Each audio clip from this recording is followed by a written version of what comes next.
नमः श्रीचैतन्यमनोभीष्टं स्थापितं येन भूतले स्वयं रूपकदा मह्यं ददाति स्वपदान्तिकं वन्देऽहं श्रीगुरु श्रीयुतपदकमलं श्रीगुरून् वैष्णवाचं श्रीरूपं साग्रजातं सगणरघुनाथान्वितं तं सजीवं साद्वैतं सावधूतं परिजनसहितं कृष्णचैतन्यदेवं श्रीराधाकृष्णपादान् सगणललिता श्रीविशाखान्विताश्च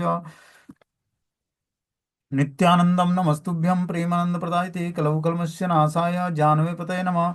नमो महावदन्याय कृष्ण प्रेम प्रदायते कृष्णाय कृष्ण चैतन्य नामिने गौरद्विष नमः। पंचतत्वात्मकं कृष्णं भक्तरूपस्वरूपकं भक्तावतारं भक्ताख्यं नमामि भक्तिशक्तिकं। हे कृष्ण करुणा सिंधु दीनबंधु जगत्पतये गोपेश गोपिकाकांत राधाकांत नमस्तुते तप्त कांचन गौरांगे श्री राधे वृंदावनेश्वरी वृषभानुसुते देवी प्रणमामि हरिप्रिये वाञ्छाकल्पतरुभ्यश्च कृपा सिन्धुभ्येव च पतितानां पावनेभ्यो वैष्णवेभ्यो नमो नमः। जय श्री कृष्ण चैतन्य प्रभु नित्यानंद श्री अद्वैत गदाधर श्रीवासादि श्री गौर भक्तवृंद। हरे कृष्णा कृष्ण कृष्ण हरे हरे, हरे राम राम राम हरे हरे। तो इसमें आज हम लोग को उपसंहार संन्यास की सिद्धि 18वां अध्याय और श्लोक संख्या 48 नंबर पढ़ना है। बोलते हैं सहजम कर्म कौन्तेय स दोषम अपि न त्यजेत सर्वारंभा ही दोषेण धूमेनाग्नि अवावृतम। प्रत्येक उद्योग किसी न किसी दोष से आवृत होता है, जिस प्रकार अग्नि धुएं से आवृत होता है। अतः हे कुंती पुत्र, मनुष्य को चाहिए कि स्वभाव से उत्पन्न कर्म हो, भले ही वह दोषपूर्ण क्यों न हो, कभी न त्यागे। ये हो गया था श्लोक। अब आगे जो है अगला 49वां श्लोक है, इसको हम लोग सुनेंगे। असक्त बुद्धि सर्वत्र जितात्मा विगत स्प्रिया नैस्य कर्म सिद्धि परमा संन्यासेनाधिगच्छति। जो आत्म संयमी तथा अनासक्त है और जो समस्त भौतिक भोगों की परवाह नहीं करता, वह संन्यास के अभ्यास के द्वारा कर्म फलों से मुक्ति की सर्वोच्च सिद्ध अवस्था को प्राप्त कर सकता है। क्या बता रहे हैं भगवान यहाँ पर कि जो आत्म संयमी और अनासक्त है, जो आत्म संयमी मतलब सेंसेस को कंट्रोल में रखा है, ठीक है ना, और अनासक्त है, विषयों से अनासक्त है, वो समस्त भौतिक भोगों की परवाह नहीं करता है। वो संन्यास के अभ्यास के द्वारा कर्म फलों से मुक्ति की सर्वोच्च सिद्ध अवस्था को प्राप्त कर लेता है। संन्यास का अभ्यास क्या होता है कि हर चीजों को भगवान की सेवा में लगा देना, भौतिक भोगों की परवाह ना करना। जो भौतिक प्रलोभन भी आए तो उसकी परवाह ना करके हर एक वस्तु को भगवान की सेवा में दिव्य स्तर पर लगा देना, यही संन्यास का अभ्यास है। कर्म फल से मुक्ति की सर्वोच्च सिद्धावस्था को प्राप्त कर लेता है। जब व्यक्ति हर एक वस्तु व्यक्ति स्थान को भगवान की सेवा से जोड़ देता है, वही संन्यास है। ऐसा नहीं कि सन्यासी ही सन्यासी होता है, आप गृहस्थ आश्रम में रहकर भी एक सन्यासी की गति को व्यक्ति प्राप्त कर सकता है। कैसे प्राप्त कर सकता है? हर चीजों को भगवान की सेवा से जोड़ के। बोलते हैं जो आत्म संयमी तथा अनासक्त है, जो समस्त भौतिक भोगों की परवाह नहीं करता, वह संन्यास के अभ्यास के द्वारा कर्म फलों से मुक्ति की सर्वोच्च सिद्ध अवस्था को प्राप्त कर सकता है। सच्चे संन्यास का अर्थ है कि मनुष्य सदा अपने को परमेश्वर का अंश मानकर यह सोचे कि उसे अपने कार्य के फल को भोगने का कोई अधिकार नहीं है। क्योंकि वह परमेश्वर का अंश है, अतएव उसके कार्य का फल परमेश्वर द्वारा भोगा जाना चाहिए। जो भी हम कार्य करते हैं, उसका परिणाम को हमें भगवान को समर्पित करना है। जो उसका फल मिलेगा वो भगवान को समर्पित कर देना है। अतएव उसके कार्य का फल परमेश्वर द्वारा भोगा जाना चाहिए।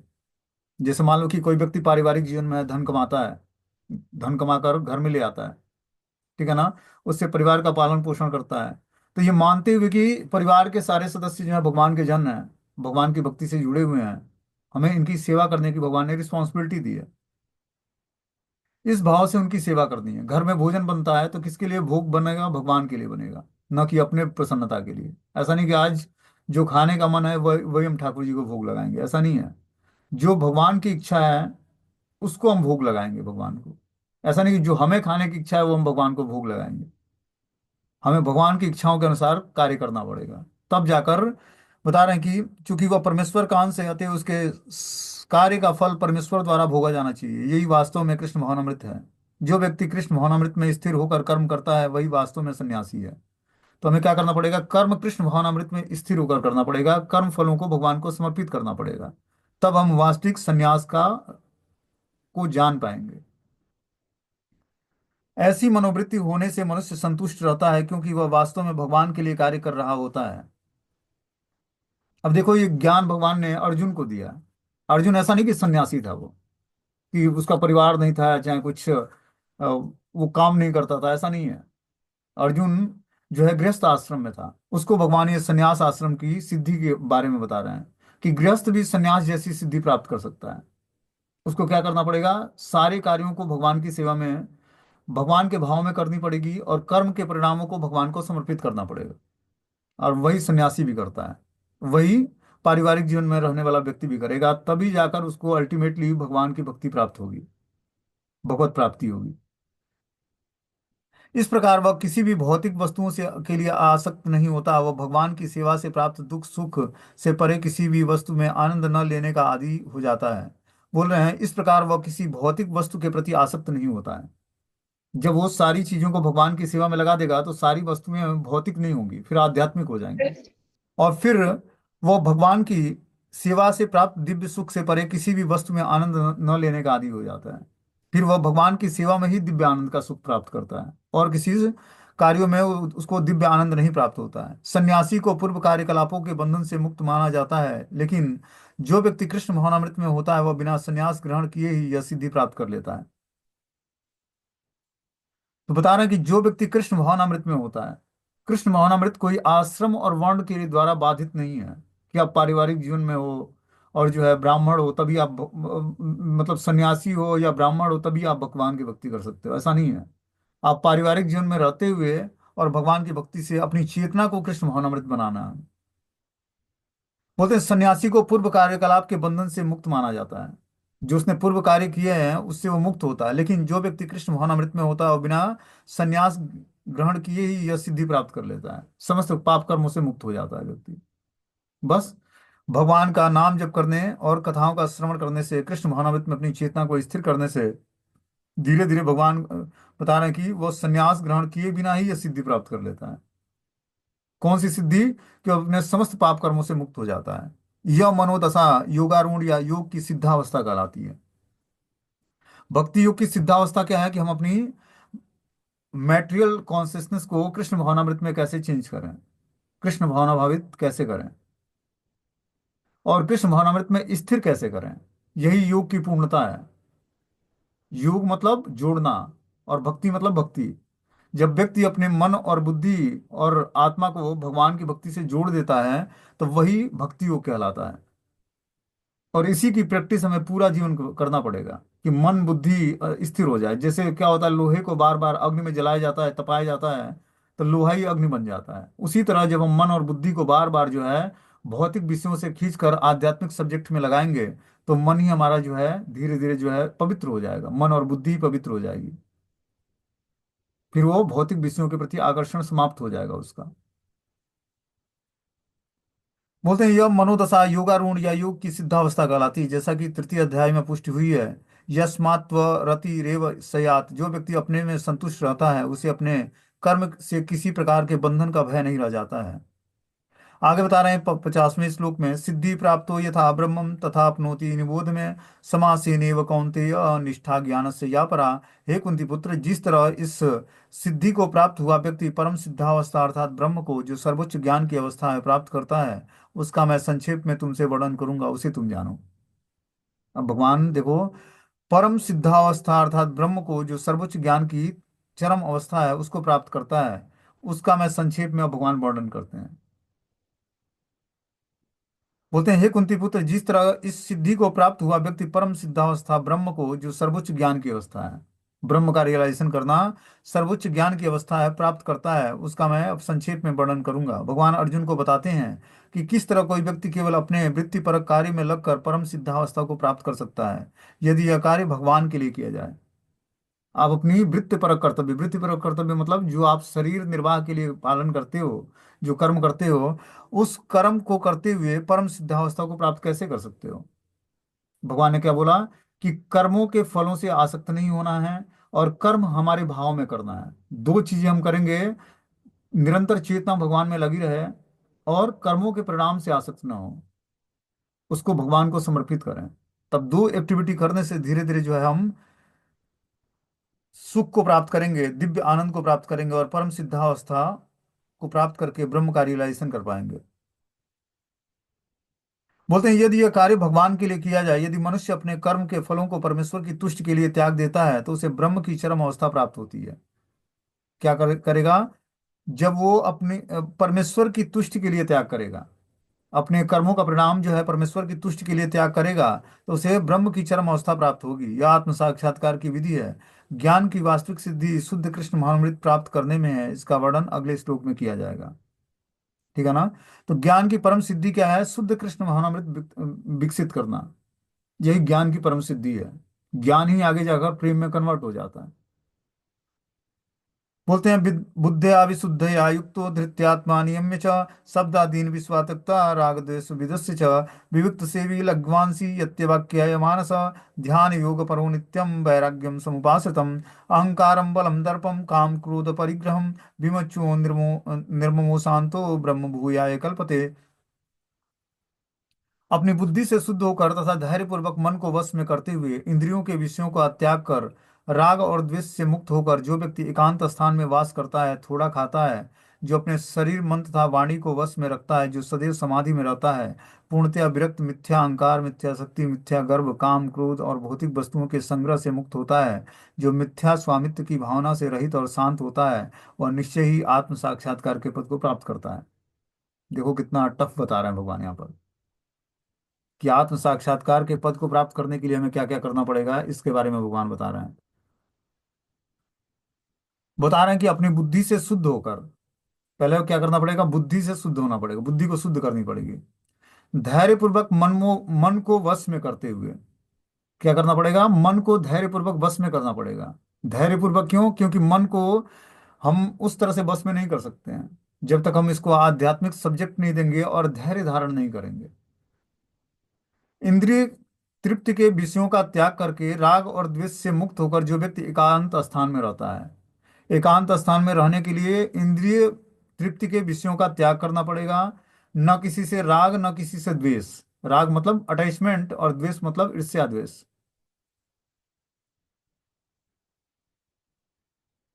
एकांत स्थान में वास करता है, थोड़ा खाता है, अपने शरीर मन तथा वाणी को वश में रखता है, जो सदैव समाधि में रहता है, जो पूर्णतया विरक्त है।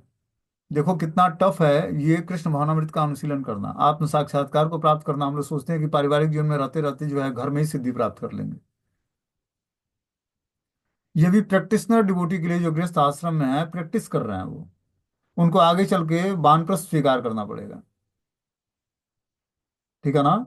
दिव्य सेवाएं करनी पड़ेगी भगवान की। इसकी प्लानिंग हमें पारिवारिक जीवन में रहते रहते करनी चाहिए, कि कैसे हम जो है पारिवारिक जीवन से जब निवृत्त हों 50 वर्ष के बाद, तो हमें किसी धाम में जाकर या फिर जो है घर में रहते हुए भी या किसी मंदिर में दिव्य सेवाएं करके और अपने शरीर का त्याग करेंगे पारिवारिक जीवन के सदस्यों से दूर, तभी जाकर हमारा वास्तविक कल्याण होगा।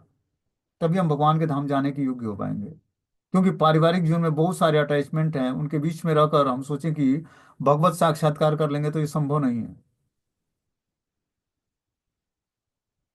वहां तो भौतिक साक्षात्कार भी नहीं हो पाएगा। जिस घर में बहुत सारे लोग हैं उनके बीच में जो है भौतिक विषयों का साक्षात्कार नहीं हो पाएगा। और जो कोई व्यक्ति पढ़ाई करना चाहता है उसको भी किसी दूसरे रूम में जाकर रहना पड़ता है जहाँ पर एकांत स्थान हो। ठीक है ना। तो भक्ति करने के लिए तो बहुत ही शांत प्रिय जगह चाहिए। वो कैसे प्राप्त होगा?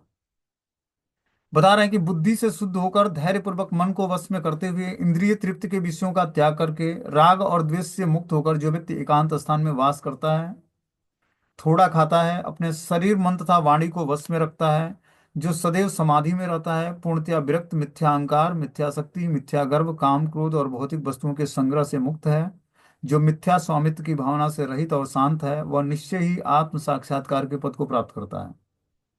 देखो आत्म साक्षात्कार के पद को प्राप्त करना पड़ेगा। करने के लिए हमें एकांत स्थान में वास करना पड़ेगा, सेंसेस को कंट्रोल करने के लिए थोड़ा खाना पड़ेगा, अपने शरीर मन तथा वाणी को वश में रखना पड़ेगा, सदैव समाधि में रहना पड़ेगा, पूर्णतया भौतिक विषयों से विरक्त रहना पड़ेगा, मिथ्या अहंकार से मुक्ति, मिथ्या शक्ति, मिथ्या गर्व, काम क्रोध और भौतिक वस्तुओं के संग्रह से मुक्ति। भौतिक वस्तुओं के संग्रह से भी मुक्ति चाहिए। जो मिथ्या स्वामित्व की भावना से रहित तथा शांत है, वह निश्चय ही आत्म साक्षात्कार के पद को प्राप्त करता है। तो हमें क्या करना पड़ेगा? मिथ्या स्वामित्व की भावना। देखो जब व्यक्ति धन कमाता है तो स्वामित्व जताता है। तो धीरे धीरे क्या है कि इन सारे जब लक्षणों को हम डेवलप करेंगे तभी जाकर आत्म साक्षात्कार के पद को प्राप्त कर पाएंगे। आत्म साक्षात्कार क्या होता है? अनुभूतियां। आध्यात्मिक जीवन में जब हम शास्त्रों को पढ़ते हैं, दिव्य ज्ञान सीखते हैं, सुनते हैं, समझते हैं, तो हमें अनुभूति होगी। बिना अनुभूति के हम पूरे जीवन भर भक्ति में टिके नहीं रहेंगे। अनुभूति अभी नहीं हो रही है, इसका मतलब जो है अभी हमारी भक्ति शुरू नहीं हुई है, चाहे हम दीक्षित भक्त हों या नॉन दीक्षित हों। ठीक है ना? क्योंकि आध्यात्मिक जीवन में जब हम ज्ञान को सुनेंगे, सीखेंगे, समझेंगे, जानेंगे, प्रैक्टिकली अपने जीवन में उतारेंगे, तो उससे हमें रियलाइजेशन होगा कि क्या भक्ति के अनुकूल है और क्या भक्ति के प्रतिकूल है। जो अनुकूल है उसको स्वीकार करेंगे, जो प्रतिकूल है उसको वर्जित करेंगे। ऐसा भक्तों के समाज में भी रहते हुए हमें क्या अनुकूल भक्त हैं और क्या प्रतिकूल भक्त हैं, इसका भी ध्यान देना पड़ेगा। सब भक्त होते हैं, लेकिन बताया है रूप गोस्वामी ने 81 तरह के भक्त होते हैं। उसमें कौन से भक्त का एसोसिएशन करना है ये हमें जानना पड़ेगा। तब जाकर आध्यात्मिक प्रोग्रेस होगा। डिवोटी एसोसिएशन भी बहुत इंपॉर्टेंट है, सोच समझ के करना। तब जाकर धीरे धीरे हम आध्यात्मिक जीवन में प्रोग्रेस कर पाएंगे। जो बोलते हैं मिथ्या स्वामित्व की भावना से रहित है, ऐसा विरक्त व्यक्ति स्वभावतः एकांत स्थान में रहना पसंद करता है। जो मनुष्य बुद्धि द्वारा शुद्ध हो चुका है, जो अपने आप को सत्व गुण में अधिष्ठित कर लेता है, इस प्रकार वह मन को वश में करके सदैव समाधि में रहता है। वह इंद्रिय तृप्त के विषयों के प्रति आसक्त नहीं रहता है। क्या बता रहे हैं देखो। जो मनुष्य बुद्धि द्वारा शुद्ध हो चुका है, जिसकी बुद्धि शुद्ध हो गई है, वह अपने आप को सत्व गुण में अधिष्ठित कर लेता है। वो अपने को क्या करता है? सतो गुण में अधिष्ठित कर लेता है। इस प्रकार वह मन को वश में करके सदैव समाधि में रहता है। क्या करता है? मन को वश में कर लेता है और सदैव समाधि। समाधि का अवस्था मतलब हुआ कि दिव्य चिंतन में निरंतर 24 घंटे भगवान के चिंतन में लगा रहता है, वही समाधि की अवस्था है। वह इंद्रिय तृप्ति के विषयों के प्रति आसक्त नहीं रहता है। जो इंद्रिय तृप्ति के विषय हैं उसके प्रति आसक्त नहीं होता है। अपने कार्यों में राग तथा द्वेष से मुक्त होता है। जो कार्य करता है उसमें राग और द्वेष का समावेश नहीं होता है। ऐसा विरक्त व्यक्ति स्वभावतः एकांत स्थान में रहना चाहता है।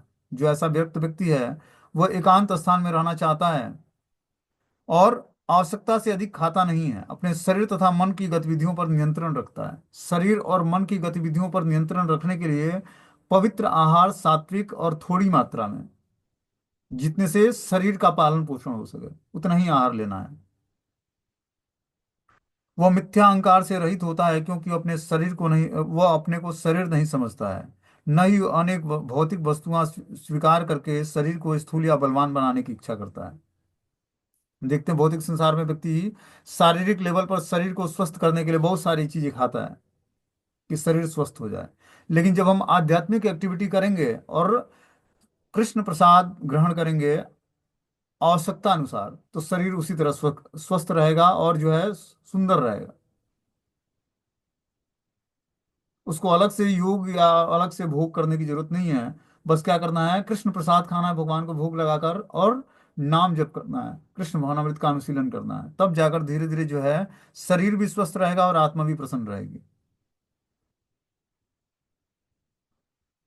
बोलते हैं वो मिथ्या अहंकार से रहित होता है, क्योंकि वो अपने को शरीर नहीं समझता है। न ही वह अनेक भौतिक वस्तुएं स्वीकार करके शरीर को स्थूल या बलवान बनाने की इच्छा करता है। चूंकि यह देहात्म बुद्धि से रहित होता है, अतः वह मिथ्या गर्व नहीं करता है। भगवत कृपा से उसे जितना कुछ प्राप्त होता है उसी से वह संतुष्ट रहता है, और इंद्रिय तृप्ति न होने पर कभी क्रुद्ध नहीं होता है। न ही वह इंद्रिय विषयों को प्राप्त करने के लिए प्रयास करता है। इस प्रकार जब वह मिथ्या अहंकार से पूर्णतया मुक्त हो जाता है, तो वह समस्त भौतिक वस्तुओं से विरक्त बन जाता है। तो इस तरह से जब व्यक्ति मिथ्यांकार से ऊपर उठ जाता है और इंद्रिय तृप्त के विषयों पर कभी क्रुद्ध नहीं होता है, न ही वह इंद्रिय विषयों को प्राप्त करने के लिए प्रयास करता है। इस प्रकार जब वो मिथ्या अहंकार से पूर्णतया मुक्त हो जाता है, तो वह समस्त भौतिक वस्तुओं से विरक्त बन जाता है। देखो, आत्म साक्षात्कार को के पद को प्राप्त करने के लिए कितने भगवान ने फैक्टर बताए हैं कि क्या क्या चीजें हमें करनी पड़ेंगी। काउंट करो। पहले बता रहे हैं बुद्धि को शुद्ध करना है, 1 नंबर। दूसरा है धैर्य पूर्वक मन को वश में करना है, दूसरा दूसरा मेथड। इंद्रिय तृप्ति के विषयों को त्यागना है, तीसरा। चौथा है राग और द्वेष से मुक्त होना है। एकांत स्थान में वास करना है, पांचवा हो गया। थोड़ा खाना है, छठा। सातवां बता रहे हैं अपने शरीर मन तथा वाणी को वश में करना है। आठवां बता रहे हैं समाधि में रहना है, मतलब पूर्ण रूपेण कृष्ण भवनामृत के प्लेटफॉर्म पर अपनी चेतना को स्थिर करना है। नौवां बता रहे हैं पूर्णतया विरक्त। दसवां बता रहे हैं मिथ्या अहंकार से रहित। ग्यारहवां बता रहे हैं मिथ्या शक्ति से रहित, मिथ्या गर्व से रहित। चौदहवां बता रहे हैं काम क्रोध तथा भौतिक वस्तुओं के संग्रह से मुक्ति।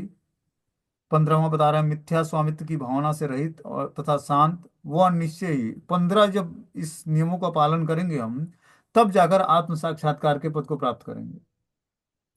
तो ये जो है 51, 52, 53 श्लोक है 18वें अध्याय का। ठीक है ना। इसको पढ़कर और इसको अपने प्रैक्टिकली जीवन में उतारना पड़ेगा। और जो वास्तव में आत्म साक्षात्कार करना है तो, भगवान का रियलाइजेशन करना है तो, तब जाकर हमें धीरे धीरे रियलाइजेशन होगा। देखो हमें लगता है कि बस 16 माला जप कर लिया, कुछ सेवाएं कर लिए, भगवत प्राप्ति हो जाएगी।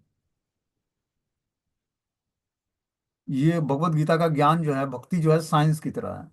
इसको जब तक हम समझ कर और प्रैक्टिकली उस हिसाब से अपने मन और बुद्धि को एकाग्र नहीं करेंगे भगवान के श्री चरणों में, तब तक जो है भगवत प्राप्ति करना बड़ा मुश्किल है। क्योंकि मन और बुद्धि का भटकाव इतना तीव्रता से होता है कि अभी मन कुछ और सोचेगा। भगवान अर्जुन बता भी रहा है ना, कि अर्जुन भगवान कृष्ण को, कि हे प्रभु, हवा को बस में करना आसान है, लेकिन मन को तो बस में करना उससे भी कहीं ज्यादा कठिन है।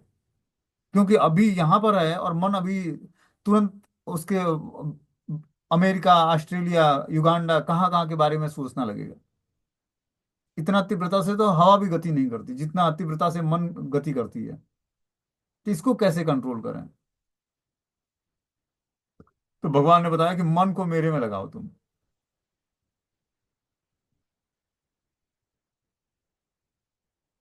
भगवत कृपा से उसे जितना कुछ प्राप्त होता है उसी से वह संतुष्ट होता है। इंद्रिय तृप्ति न होने पर कभी क्रुद्ध नहीं होता है, न ही वह इंद्रिय विषयों को प्राप्त करने के लिए प्रयास करता है। इस प्रकार जब वह मिथ्या अहंकार से पूर्णतया मुक्त हो जाता है, तो वह समस्त भौतिक वस्तुओं से विरक्त बन जाता है। जैसे ही वो मिथ्या अहंकार को छोड़ेगा, मतलब स्वामित्व की भावना को, भौतिक संसार में भोग की भावना को जब वो छोड़ेगा, जितना ही व्यक्ति इस भौतिक संसार में भोग करने का प्रयास करता है, उतना ही उसके अंदर स्वामित्व की भावना उत्पन्न होती है। और स्वामित्व की भावना के कारण वो जो है अहंकार में आ जाता है। और मिथ्या अहंकार को धारण करने से वो मुक्त नहीं हो पाता है। वह समस्त भौतिक वस्तुओं से विरक्त बन जाता है। जो व्यक्ति मिथ्या अहंकार से पूर्णतया मुक्त हो जाता है, और यही ब्रह्म की आत्म साक्षात्कार की अवस्था है। यह ब्रह्मभूत अवस्था कहलाती है। जब मनुष्य देहात्म बुद्धि से मुक्त हो जाता है, तो वह शांत हो जाता है, उसे उत्तेजित नहीं किया जा सकता है। इसका वर्णन भगवत गीता में इस प्रकार हुआ है। तो जब व्यक्ति इंद्रिय तृप्ति की वासनाओं से मुक्त हो जाता है, तब वो धीरे धीरे जो है शांत हो जाता है। उसको उत्तेजित नहीं किया जा सकता। इसका वर्णन भगवत गीता में हुआ है कि आपुण्यमानम अचलम प्रतिष्ठम समुद्रमापम प्रविशन्ति यद्यत् तदत्त कामाय प्रविशन्ति सर्वे स शांति मापनोति न काम कामी।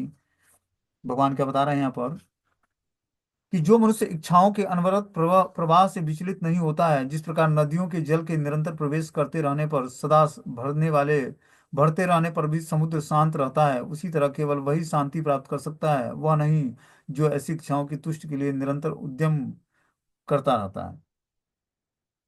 बता रहे हैं जिस तरह नदियां जाकर समुद्र में मिलती हैं लेकिन समुद्र शांत बना रहता है, उसी तरह व्यक्ति के हृदय में जो है अनवरत प्रवाह से इच्छाएं प्रकट होती हैं, लेकिन जो व्यक्ति विचलित नहीं होता है इस प्रभाव से, वही जो है धीर या शांति प्रिय कहलाता है। जो ऐसी इच्छाएं की तुष्ट के लिए निरंतर उद्यम करता रहता है।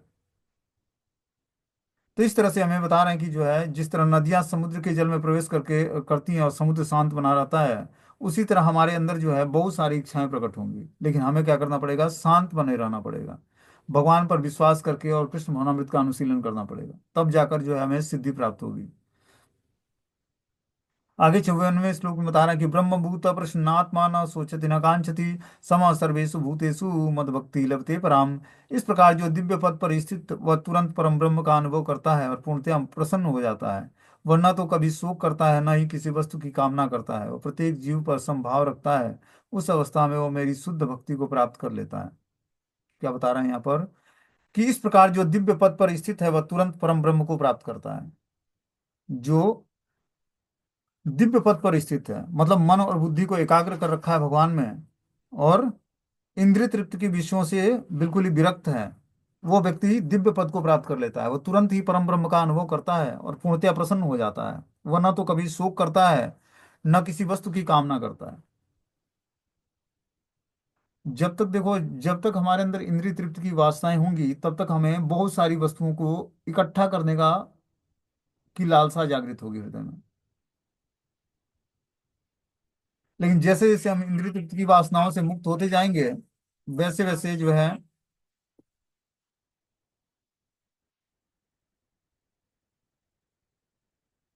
वैसे वैसे हम जो है प्रसन्न होते जाएंगे और परम परम ब्रह्म का अनुभव करते जाएंगे और पूर्णतया प्रसन्न होते जाएंगे। वह न तो कभी शोक करता है, न किसी वस्तु की कामना करता है। ऐसा व्यक्ति जो दिव्य पद पर स्थित है, वो परम ब्रह्म का अनुभव करता है, पूर्णतया प्रसन्न हो जाता है, कभी शोक नहीं करता, न किसी वस्तु की कामना करता है। वो प्रत्येक जीव पर संभाव रखता है। उस अवस्था में भगवान की शुद्ध भक्ति को प्राप्त कर लेता है। देखो शुद्ध भक्ति कितना टफ है। क्या बता रहे हैं? जो दिव्य पद पर स्थित है, वह तुरंत परम ब्रह्म का अनुभव करता है। दिव्य पद पर स्थित होने का मतलब क्या होता है? कि दिव्य पद पर स्थित होने का मतलब है कि मन बुद्धि को भगवान के श्री चरणों में लगा देना, सेंसेस को भगवान की दिव्य सेवा में लगा देना। उससे मन और बुद्धि कंट्रोल होगा। मन बुद्धि के कंट्रोल होने पर हम परम ब्रह्म का अनुभव कर पाएंगे और पूर्णतया प्रसन्न हो जाएंगे। वह न तो कभी शोक करता है, न ही किसी वस्तु की कामना करता है। वो कभी शोक नहीं करता, न किसी वस्तु की कामना करता है। वो प्रत्येक जीव पर संभाव रखता है। उस अवस्था में भगवान की शुद्ध भक्ति को प्राप्त कर लेता है। बोलते हैं निर्विशेषवादी के लिए ब्रह्मभूत अवस्था प्राप्त करना अर्थात ब्रह्म से तदात्म होना परम लक्ष्य होता है। लेकिन साकारवादी शुद्ध भक्त को इससे भी आगे चलकर शुद्ध भक्ति में प्रवृत्त होता है। इसका अर्थ हुआ कि जो भगवत भक्ति में रत है, वह पहले से मुक्ति की अवस्था, जिसे ब्रह्मभूत या ब्रह्म से तदात्म कहते हैं, प्राप्त कर चुका होता है। परमेश्वर या परम ब्रह्म से तदात्कार हुए बिना कोई उनकी सेवा नहीं कर सकता। परम ज्ञान होने पर सेवक तथा सेव्य तथा सेवक में कोई अंतर नहीं रह जाता है।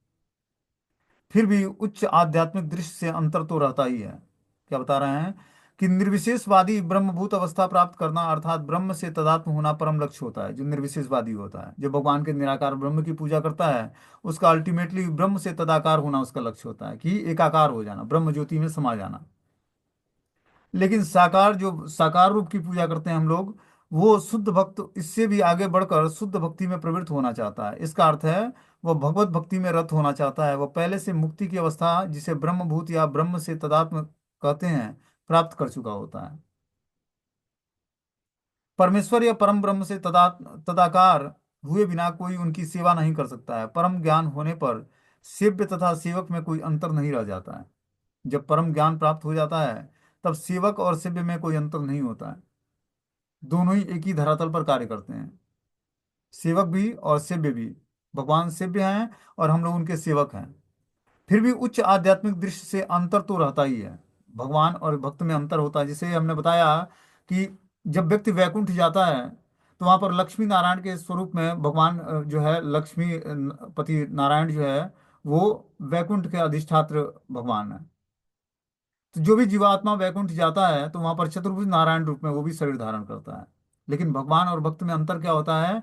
कि भगवान शिव्य हैं, उनके हृदय पर जो है कौस्तुभ मणि की माला होती है, और श्रीवत्स का चिन्ह होता है, जिसके कारण वो नारायण के रूप में जाने जाते हैं। ये दो चीजें उनके पास नहीं होती हैं जो उनके भक्त होते हैं। कौस्तुभ मणि की माला नहीं होती है और श्रीवत्स का चिन्ह नहीं होता है। तो इस तरह से वो सेवक और सेव्य में कोई अंतर नहीं होता है। दोनों एक ही स्वरूप में होते हैं, लेकिन बस भगवान में ये अंतर होता है कि भगवान के चेस्ट पर जो है श्रीवत्स का चिन्ह होता है, और गले में कौस्तुभ मणि की माला होती है।